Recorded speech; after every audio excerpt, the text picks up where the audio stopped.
Turkish VP says Damascus to pay heavy price for treacherous attack after at least 33 Turkish troops killed in Idlib airstrike. Turkey's vice president has vowed revenge on Syrian forces after 33 Turkish soldiers were killed in an airstrike in the rebel-held Idlib province. Ankara previously said it had launched air and artillery strikes in retaliation. Turkish Vice President Fuat Oktay unleashed a scathing verbal attack on Syrian President Bashar Assad and the forces loyal to Damascus shortly after a 6-hour marathon emergency security meeting chaired by Recep Tayyip Erdogan concluded in Ankara in the early hours of Friday.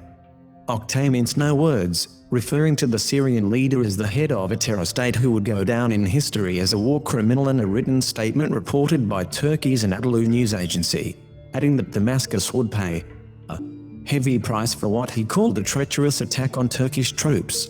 Earlier on Thursday, Erdogan's press secretary Feratin Altan said Turkey has been retaliating to the attack on its soldiers by launching air and artillery strikes against Syrian positions.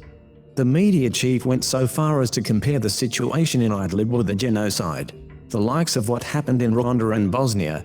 Footage purportedly capturing recent air raids by the Turkish military on Syrian positions has circulated in Turkish media alongside reports that some 1,709 targets were destroyed within the last 17 days of Ankara's onslaught in Idlib.